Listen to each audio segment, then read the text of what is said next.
그랬더니 이건 뭐 성경이 정말 이거는 하나님이 쓰지 않으면 이 세상에서 제일 똑똑한 IQ가 높은 학자들 10,000명이 아니라 1억 명을 모아다 놓고 이렇게 쓰라 그래도 못 써요. 너무 과학적이고 너무 논리적이고 진짜 면도칼 하나 들어갈 틈이 없어요. 단어 하나가 그 문장 전체를 설명하고 있고요. 그 문장이 그 책 전체를 설명하고 있고 그 책은 성경 전체를 하나로 설명하고 있어요. 근데 그 단어를 구성하고 있는 글자 하나하나의 생성 과정이나 변천 과정이 또 성경을 이야기하고 있어요. 그래서 말씀을 신묘막측하다라고 하는 거예요. 그 문자는 하나님이 우리에게 당신의 뜻과 마음을 설명하기 위해 하나님이 주신 거예요. 우리에게. 아니, 인간들이 만들었어요. 맞아요. 자기의 필요에 의해서 만들었는데 하나님이 그걸 사용하여, 도구로 사용하여 우리에게 당신의 마음을 담아 말씀, 율법이라는 걸로 주셨다니까요. 그런 의미에서 문자를 하나님이 우리에게 주셨다라고 하는 거예요. 원래 문자라는 게 처음 쓰인 곳이 BC 3000년경의 애굽이에요. 이집트. 그때가 이집트의 제3왕조 때였는데 그때 이미 이집트의 문자는 완벽한 형태를 갖추고 있었어요. 보편적으로 그 백성들이 이렇게 통용하며 쓰인 문자는 아니에요. 대부분의 사람들이 글자를 몰랐던 때예요. 그때는요. 물론 그 전에도 문자 비슷한 것들이 있었고 동시대에도 수메르어나 아카디아어가 있기는 했어요.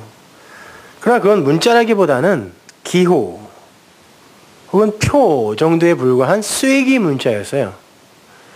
이렇게 무슨 이렇게 체크 같은 그런 글자들 혹시 보셨죠? 그 쐐기 문자 이건 곧 없어졌어요. 그리고 그림 문자만 남아서 거기에서 알파벳까지 온 거예요. 오늘날 우리가 성경으로 읽고 있는 히브리어를 비롯해서 그 그림 문자에서 문자가 온 거란 말이죠. 그래서 하나님은 당신을 이제 계시하기 위해 아담과 하와에게는 소리로 주셨죠. 소리를 주셨는데 소리는 저장이 되지 않잖아요. 그래서 그거를 저장하여 전달할 수 없으니까 이제 그 소리를 저장하려면 소리를 그리면 되죠. 그걸 문자라 그래요.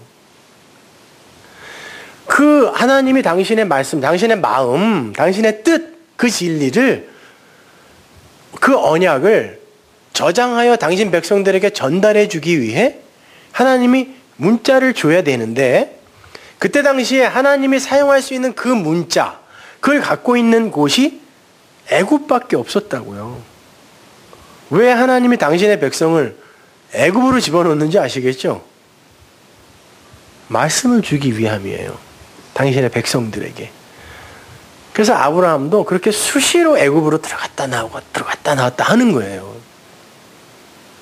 그 애굽은 위의 말이 아니라, 위의 물이 아니라 아래의 말을 갖고 있는 세상의 모형이거든요.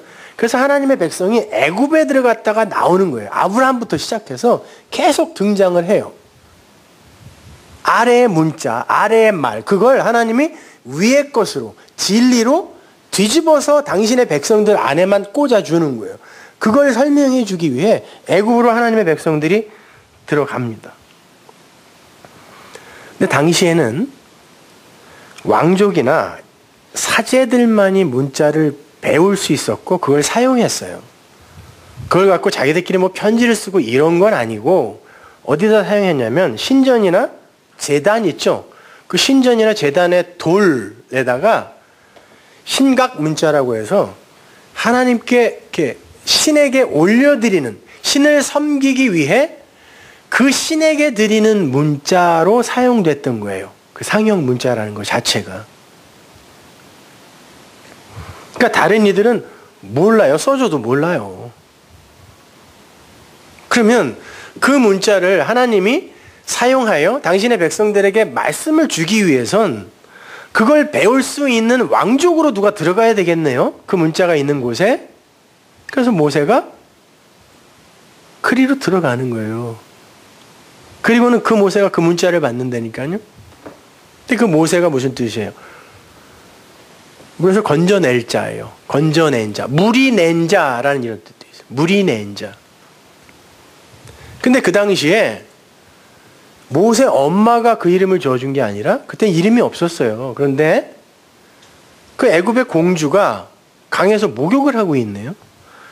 여러분 애굽에 그 건축물 같은 것을 혹시 보신 분들이 계실지 모르겠지만 그때는 애굽의 목욕탕 시설이 근사하게 되어 있었던 때예요. 근데 왜 강에 나와서 목욕했을까요? 시원해서? 아니요. 자식이 없는 공주가 하나 있었는데 신에게 정결 예식을 드린 거예요. 자식 달라고. 애굽의 역사서에 기록되어 있어요. 그렇게 정결 예식을 하면서 강에서 몸을 깨끗이 닦고 있는데 아기가 바구니에서 동동 떠내려오네요. 기도의 응답이죠. 그래서 낼름 잡은 거예요. 그리고는 이름을 모세라고 줬어요. 왜? 그때 당시에 애굽의 18왕조 때의 모든 왕자들의 이름이 모세예요. 그리고 그가 왕이 되면 그 앞에 신의 이름을 붙여서 투투모세, 무슨 모세 이렇게 하는 거예요. 그러니까 모세예요, 얘는. 그 공주가 붙여준 이름이죠. 그런데 모세는 물이 낸 자죠. 근데 모세가 나중에 애굽으로 들어가서 누구와 상대를 하게 돼요? 애굽의 모세. 근데 얘는 아래에 물이 낸 자, 아래에 말이 낸 모세이고 애굽의 모세는 파라오라는 것 자체가 태양신 라의 아들이란 뜻이잖아요. 그게 파라오. 그러니까 아랫물, 우상의 모세, 가짜 말, 비질리가 낸 모세와 하나님이 말씀으로 보내준 내가 내 말을 너에게 줄게 그러고 보냈잖아요. 그 위에 물이 낸 모세가 두 모세가 만나는 거예요. 그래서 이 모세가 이기는 거예요. 이게 역사 전체의 이야기란 말입니다. 그래서 모세가 그 역할을 하기 위해 이집트 왕궁으로 들어가는 거예요. 그리고 거기에서 사도행전에 보면 모세가 학술과 모든 기회와 모든 걸 다 배웠다 그러죠. 왕자니까 문자를 받아야 되거든요. 그래서 기록했어요.